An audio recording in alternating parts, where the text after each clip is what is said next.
The night air was calm, just cool enough to make Malik pull up the hood of his sweatshirt as he stepped out of the restaurant. The smell of fried chicken and grease clung to his clothes, a badge of another 6-hour shift at the local fast food joint. His sneakers crunched softly against the pavement, rhythmically, as he headed toward home. It was 9:37 p.m. He always texted his mom before walking home. "Off now. Be home in 25 minutes. Love you." She replied within seconds. "Be careful. Call me if you see anything strange." He smiled. Anything strange was her way of saying police. Not that he'd ever had trouble. Malik wasn't that kind of kid. On a roll. Quiet. Never missed curfew. Not even a detention. But still, he got it. In his neighborhood, being good didn't always matter. With his earbuds in, he pressed play on J. Cole and crossed Maple Street, bobbing his head. The streetlights flickered above him like fireflies on wires. It was the kind of night that made him dream of Howard University, of journalism, of writing stories that mattered. He imagined his byline under bold headlines. Malik Johnson, senior correspondent. He'd travel the world, tell the truth, make a difference. He was 2 blocks from his house when he saw the headlights. They were slow and deliberate, creeping behind him without sound. At first, he thought it was someone looking for a parking space. Then, the flood of red and blue lights burst on, slicing the darkness. His chest tightened. He paused the music and pulled out one earbud. The car idled behind him. Then the loudspeaker crackled. "Young man, stop right there. Turn around. Hands where we can see them." Malik froze. He turned slowly, palms facing out. "I just got off work," he said, his voice steady but low. "I live 2 blocks that way. I'm just trying to get home." 2 officers stepped out. One had his hand on his holster. The other looked him up and down, squinting. "You match a description," the taller one said. Malik's brows furrowed. "Description of what?" "Robbery. 4 blocks away. Black male. Hoodie." Malik glanced down at his black hoodie. Ironic. He'd borrowed it from his cousin earlier that day because the zipper on his own was broken. He raised his voice slightly. "You can check my bag. I have my uniform and name tag in there. I just left Roscoe's Chicken. I'm on a clock-out log." The officers exchanged a glance. One nodded. "Put the bag on the ground. Step away." Malik placed it down carefully. He didn't make any sudden moves. He knew better. Every black boy knew better. There was no room for sarcasm, no room for attitude, no room for being scared. As he took one step back, the officer barked. "Face down, on the ground. Now." Malik's heart pounded. "Wait, why? I didn't." The other officer stepped forward fast, his voice sharp. "Down. Hands behind your head." In a rush of fear and confusion, Malik complied, lowering himself to the cold concrete. Gravel bit into his cheek. His heart was a jackhammer in his chest, the weight of a knee pressed down between his shoulder blades. "This is a mistake," he whispered, voice muffled by the ground. "I didn't do anything." "Stay still," came the response. And then his phone rang. It was his mom, again right on time like she always did when he was walking home. He heard the buzz from the sidewalk where it had fallen from his pocket. The officer picked it up. There was a pause. "Hello," Malik's mother said through the speaker. "This is Officer Daniels. Your son's being detained for questioning." "What? Why? Where is he?" "Put him on the phone." But the officer hung up. Malik stared into the darkness, gravel in his mouth, rage and fear swirling in his eyes. All he had wanted was to walk home. The patrol car's back seat smelled like stale sweat and bleach. Malik sat stiffly, wrists aching from the too tight cuffs. The officers hadn't said much after throwing him in the back. One of them, Officer Daniels, typed something on a tablet, his brow furrowed. The other, stockier and younger, tapped his fingers impatiently on the steering wheel. No one told Malik what he was being arrested for. Not formally. "Do you think I robbed someone?" he asked, voice hoarse. Daniels didn't even look up. "We said you matched a description." Malik leaned his head against the cold window, watching the streetlights pass. Familiar landmarks blurred by. Mrs. Atwater's Bakery, the corner store where he used to buy now and laters, the park where he learned to ride his bike. All of it twisted now, wrapped in dread. He wanted to cry, but he didn't. Crying would make it worse. He clenched his jaw instead. The station loomed ahead, gray, boxy, soulless. Inside, fluorescent lights hummed overhead. The officers walked him past the front desk without a word. No paperwork, no reading of rights, just stares. An older black man behind the glass at the front desk met Malik's eyes for a second. There was something there, anger or sadness, but he said nothing. They took Malik to a side room, sterile and empty, with a single chair and a table. They uncuffed him and told him to sit. Then they shut the door. He sat in silence. The clock on the wall ticked so loudly it echoed. He counted every second. 10 minutes passed, then 20, 30. His leg bounced uncontrollably. His mouth was dry. His hands trembled slightly, no matter how hard he tried to keep them still. Finally, the door creaked open. A man in a blazer walked in, holding a clipboard. He was thin, with a small mustache and narrow eyes. Malik Johnson? Malik nodded. Yes, sir. The man's Saturday. I'm Detective Harris. We're investigating an armed robbery that took place about 45 minutes ago. A gas station clerk said a young black male, average height, black hoodie, fled on foot heading east. Malik blinked. That's not me. Where were you at 9:15 p.m.? I was still at work. Roscoe's Chicken. I clocked out at 9:30. You can check. Harris raised an eyebrow. We will. Malik leaned forward slightly. You can call my manager, Mr. Parker. He's there till 10. The detective jotted that down. But why did you arrest me before checking? Malik asked. You threw me to the ground like I was a criminal. Detective Harris didn't answer. He clicked his pen twice. We'll verify your alibi. Malik swallowed hard. Can I call my mom? Harris hesitated. Soon. And then, just like that, he stood and left, leaving the door ajar. Malik could hear murmurs outside. He slumped back in the chair. The air felt heavy. Every time the hallway creaked or a chair squeaked, his body jolted. 30 more minutes passed before anyone returned. This time, it was a different officer. Younger, maybe just out of academy. His badge read Riley. Let's go, he said flatly. Where? Processing. But I didn't do anything, Malik said, standing up slowly. Riley didn't respond. As they walked down the hallway, Malik saw the holding cells, lined in cold metal bars, dimly lit. Riley opened one and motioned inside. You're putting me in there? Malik asked. You'll be here until we finish the report. Malik stepped inside. The door clanged shut behind him. The bench was hard. The walls were gray. On the opposite side of the cell, someone stirred, a figure lying across the bench, hoodie over their face. Then a voice. They got you too? Malik didn't answer. The voice continued, softer. Happens a lot, especially if you fit the costume. Malik looked up. The figure lifted their hood. Another young black man, maybe 19. Tired eyes, a busted lip. They said I matched the description, the guy said, voice flat. Malik stared at him, stomach twisting. Same, he whispered, and for a long moment, neither of them said anything. Just the echo of the ticking clock in the hallway and the heavy silence of knowing. This wasn't just a mistake. This was a pattern. Keisha Johnson gripped the steering wheel so hard her knuckles turned white. Her foot pressed down on the gas pedal as she sped through the quiet streets toward the police station. The call had lasted less than 10 seconds. Just long enough to hear a cop's voice say detained, and then click. No explanation, no address, no courtesy. Her heart thudded against her ribcage. Malik had never even been suspended from school. He was her gentle one, her reader, her baby boy who made origami animals and memorized Bible verses just to make her smile. She pulled into the lot with a squeal of tires, stormed through the glass doors.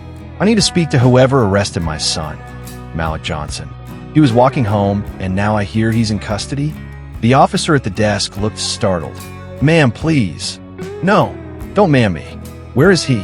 We're processing someone by that name, he said. But you'll need to wait until the shift supervisor is. Don't tell me to wait, she barked, voice cracking. You've taken my child. You haven't told me why, and I need to see him. Now, the other officers glanced over. One of them stepped into a back room. Keisha folded her arms across her chest. She wasn't moving, not until she saw her son. Inside the interrogation room, Malik sat stone still as Detective Harris returned. This time, he wasn't alone. A pale man with a scar across his cheek stood behind him. eyes sharp, lips tight. "This is Mr. Calhoun," Harris said, the gas station clerk who reported the robbery. Malik straightened. "I told you, I was at work." Calhoun studied him for a long moment, then pointed. "That's him." Malik blinked. "What?" "No, I wasn't even near your store." "Don't raise your voice," Harris warned. "But he's lying," Malik shouted, standing. "You can check the footage. The timestamp. I clocked out late. You can ask my manager." "We'll get to that," Harris said, scribbling in his notebook, eyes avoiding Malik's. Malik felt like the room was spinning. This wasn't just a mistake anymore. It was something worse. Something deliberate. "Sit down, son," Harris said. "This can go a lot easier if you cooperate." "I am cooperating," Malik yelled, his voice cracking. "I'm just trying to walk home. I'm trying to live." Keisha sat across from the shift supervisor, her phone trembling in her hands. "Here," she said, showing him the screen. 9:30 p.m. Text from Malik. "He always messages me before walking home." "Ma'am." And here's the call log. "I called at 9:37. Again at 10:10. No answer." "Why?" "Because your officers had him on the ground like an animal. We're still investigating." His manager confirmed he was at work, she snapped. "Check your time logs. Pull the CCTV." But the supervisor only gave her a tired look. "Ma'am, we're processing several suspects tonight. We'll let you know once he's released or if charges are filed." Keisha's breath caught. "Charges?" She leaned forward, eyes burning. "If anything happens to my boy, I will sue this department into dust." In the cell, Malik couldn't stop shaking. His seatmate had since been escorted away, and now he was alone, except for the guards who barely looked at him. He stared at the wall, replaying everything. The sirens, the cuffs, the weight of the officer's knee on his back. What if they don't believe me? What if I'm just another file? What if they make up something and no one listens? Suddenly, a memory flashed. His father's funeral. He was only 10, but he remembered the eulogy, how they had said his father was a good man. And yet, it hadn't saved him. A traffic stop, a misread gesture, a bullet. Now, it was Malik's turn to sit in that same silence, waiting to see if the truth would matter this time. The next morning, social media lit up. Keisha had posted a photo of Malik in his cap and gown from 8th grade graduation, along with a message. "My son is not a criminal. He was arrested walking home from work. No crime, no evidence, just a black boy in a hoodie. His name is Malik Johnson. Please share." It spread like wildfire. Hashtag Justice for Malik began trending locally. Former classmates posted about his kindness. Teachers shared stories about his writing. Even a local city council member shared the post, tagging the police department. And in a small newsroom downtown, a young journalist named Tiana Fields saw the story and made a call. She had a hunch and a camera. Tiana met Keisha outside the station. Microphone in hand, camera rolling. "Mrs. Johnson, how long has your son been detained?" "Almost 12 hours, Keisha said, eyes tired but furious. "No charges, no lawyer, and they won't let me speak to him." "And what's your son's background?" "Honor roll student. Part-time worker. Never been in trouble a day in his life." Tiana nodded. "If they have no proof." "They don't," Keisha interrupted. "But that hasn't stopped them from treating him like a criminal." Tiana ended the segment with a sharp line. "Another black boy behind bars tonight. Not because of what he did, but because of how he looks." The segment aired within the hour. By sundown, the station phones were ringing nonstop. Back in his cell, Malik finally saw movement. An officer opened the door. "Your mom's outside." Malik stood legs stiff. "Am I free?" The officer paused. "You're being released for now." No apology. No explanation. They gave him back his backpack. No one mentioned the bruises on his wrists. No one offered to call a ride. Outside, Keisha was waiting, arms wide, tears streaming. Malik fell into her embrace and broke. For the first time since that night, he sobbed. Not just out of fear, but anger, humiliation, exhaustion. "I didn't do anything," he whispered into her shoulder. "I was just walking home." "I know, baby," she said. "I know." The next few days were a blur. Reporters called. Activists protested. Roscoe's confirmed Malik's alibi, down to the second. Surveillance footage showed him leaving the restaurant at 9:31 p.m. The charges were never filed, but the damage had been done. Malik couldn't sleep.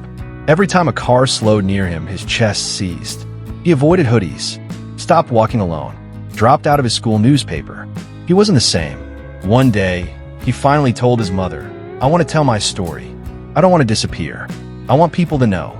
And so, Malik wrote. The first line of his essay read, "I didn't get shot. I didn't die. But something in me did." 6 months later, the leaves had changed, and so had Malik. The hoodie he wore that day now hung in the back of his closet. Not because he feared it, but because he had outgrown what it symbolized. The silence, the fear, the assumption that staying quiet meant staying safe. Malik had found his voice. His essay, published in the Washington Sun, had gone viral. Titled "Walking While Black." It told the story of that night. The flashing lights, the cuffs, the cold cell, and the choking fear that came not from guilt, but from being seen as guilty. His words sparked classroom discussions, podcast interviews, youth forums. Students wrote him letters. One said, "I didn't know how to talk about being afraid to walk outside. You made me feel seen." Malik stood at a podium now, inside the same youth center his father had once volunteered at. He looked out at a sea of black and brown faces. Young boys with backpacks, girls with notebooks open. Some held signs with his name. Others held back tears. He took a deep breath. "I was just trying to walk home," he began. "But that night, I learned that the world sees my skin before it sees my soul." He paused. Silence held the room like a heartbeat. "But I also learned that silence is dangerous, that our stories are our armor, and I will never stop telling mine." His mother sat in the front row, eyes shining. As the crowd rose in applause, Malik stepped away from the mic. Outside, the sky was golden with sunset. The same street where he was stopped months ago now stretched before him. Familiar, yet changed. He put his hands in his pockets and began walking. Not with fear, but with purpose, with power. And for the first time in a long time, he felt free. Being black should never be a crime. This story is a reminder that no matter how obedient, respectful, or perfect someone tries to be, prejudice can still place a target on their back. But silence and fear can never be the answer. Our voices, our stories, our truth, these are the weapons we use to fight injustice. Let this be a call to parents, teachers, officers, neighbors, and policymakers. It is not enough to not be racist. We must be actively anti-racist. We must choose to see, to speak, and to stand up, even when it's uncomfortable. Because behind every headline is a human being just trying to walk home. Malik's story may be fiction, but it reflects thousands of real stories happening every day across America and around the world. If this touched you, don't scroll past. Share it. Talk about it. Teach someone. Because awareness without action is just observation. To the young black boys and girls watching, your skin is not a weapon. Your presence is not a threat. You are worthy of safety, freedom, and dignity. And to anyone listening who has the power to protect, to speak, to challenge injustice, please use it. Because next time, it could be your son, your brother, your best friend, or maybe it could be you just trying to walk home.